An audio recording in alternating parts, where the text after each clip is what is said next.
kind of necessary considering we'd been on tour for over a year in a van and trailer and RV, and our sanity was fraying a little bit. We needed to get that extra comfort level, but also, we were going to be traveling through Canada and the U.S. in the wintertime, so we needed that also for the safety factor. But it was just the next step up from everything we'd done all year. Ozzy Osbourne and Rob Zombie in arenas, and mind-blowing, again, that word, mind-blowing, I'm using it a lot because there's no other words to describe it. Several times throughout the tour, I would just be moved to tears standing on the side of the stage watching Ozzy, play Road to Nowhere or Mama, I'm Coming Home or something, and just the fact that I am here, this is Ozzy Osbourne's show, and I'm on the side of the stage, and I had just played, an hour ago in front of this crowd. It's just something that you could only dream about when you're a kid, and being successful in music and making it, being able to play arenas with Ozzy Osbourne is something that seems so unreal, and it actually happened for In This Moment. So it was, just a dream of a lifetime, the whole tour, the whole situation, and I just can't say enough about it, and I just hope that we can get to that point to be as successful as Ozzy, or to be able to play places like that, or to have such a consistent career. It taught us about how a professional show really runs, songwriting, just everything. We were just so impressed and blown away by all of it. Gosh, we did tour so much on that last album. The first tour I can remember that was like our real tour, because we toured by ourselves in a little van in front of like 4 people, but to us it was still real, but it wasn't like big crowds. I think Powerman 5000, which was surprising to us, wound up being a great tour with, a lot of people at some of the shows. That was our first tour, and we got a first glimpse of what it was to, sell merch and meet all the people and have these huge crowds and get the reactions. So that was pretty amazing. After that, we toured with Kitty, Walter Jericho, and 36 Crazy Fits, and we wound up becoming great friends with everybody. It was just all great tours. The crowds just slowly started getting bigger and stronger, and we just started making new friends and meeting new people. We also toured with Lacuna Coil for a while, and that was a great tour too. I love Christina. I actually became friends with her. I definitely became good friends with Candace too. I adore them. Then we did like the whole Europe festival things, and that was a whole new world. That was 80,000 people. We went to see the main stages, and every band you could think of just walking around and hanging out, and that was a new experience to get to travel like that and meet all the people. And then we did Megadeth, and for me, that was definitely the most challenging tour. That was like, I was scared. It was like I was going to war. The band before us was a male singer, and they were having, they were great. We loved them. They became our friends, The Confession, but they would have to deal with like chains being thrown out on my bottles. So every day I'd have this feeling like, oh my God, I'm going to war, and I would have to kind of just tense myself up and go out there, and look everyone dead in the eye. But it wound up being a great tour. We'd win the crowd over, by the third song. By the end of the set, it was a great tour. Dave Mustaine was a really respectable, great man. He was sweet and cared about how the crowd treated me, so I really cared about that.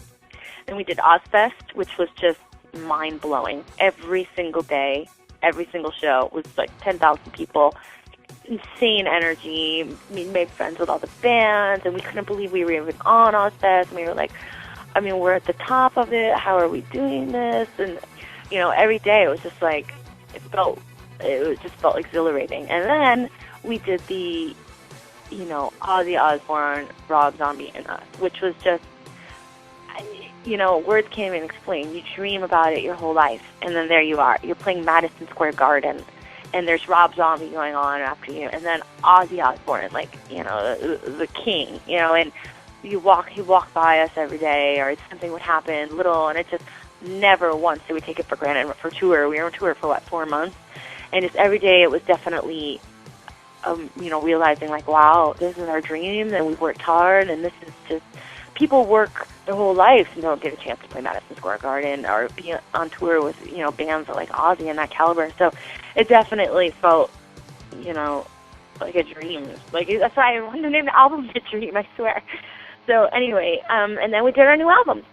On the road, I'm sure you get approached by many local or unsigned bands just starting out. They're trying to make it. What's it like when local bands will approach you, and what do you tell them if they ask you for advice? Well, we do get approached a lot out on the road by bands. People are giving us their CDs and stuff like that, which is so crazy because I was that guy, trying to get bands to listen to my CD, trying just to get anyone to listen to me and then hear my music, and any band, even if you were like working for a band that was good and you weren't even in the band, I would still want you to have my CD. It's a really cool feeling that they actually look at us like we can help them now, and I'm totally happy to give them any advice I can. And I always tell them the same thing: you got to believe in what you want to do. You got to have it in your head that you want to do this, and you got to not give up. I started out with so many of my friends that we all wanted the same thing, and I'm like the last guy hanging on here. And it did happen for me because I didn't give up. I kept trying.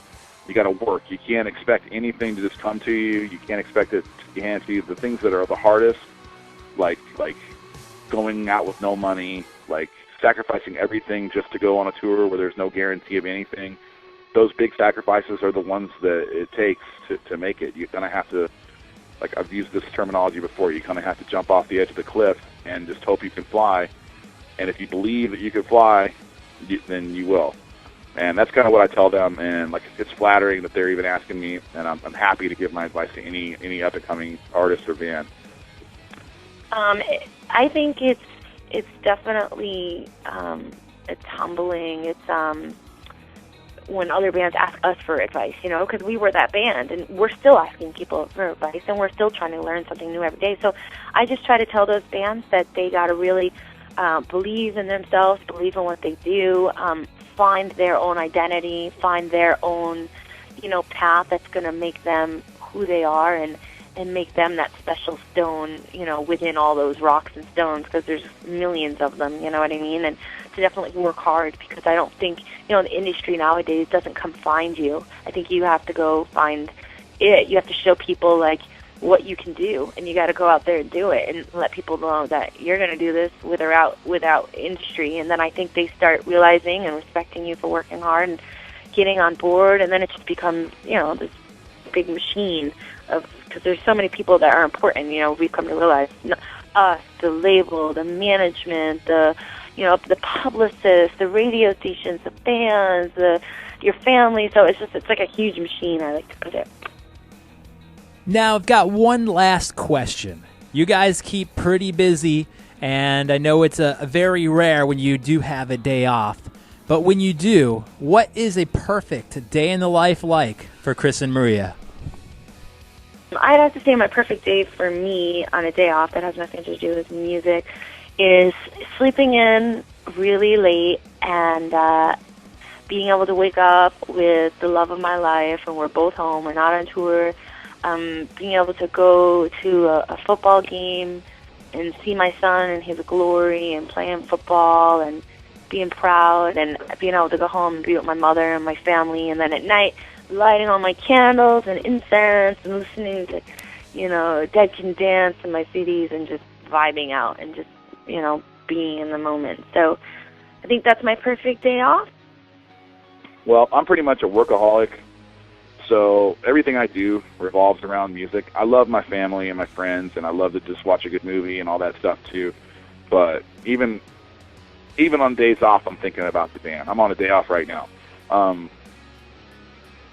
Perfect day off for me is what I get the most joy, and this has happened now twice in my life, where I've recorded the whole album but not been there for the mixing. And when the mixing is completed, getting to listen to new mixes of songs that we've done and hear what's going on with them, just sitting at home, hanging out, drinking a drink, chilling, watching TV, and then getting the call from the producer, hey, I sent you some new mixes, and then sitting there with the headphones on, staring at the wall, listening to the new mixes is a highlight for me.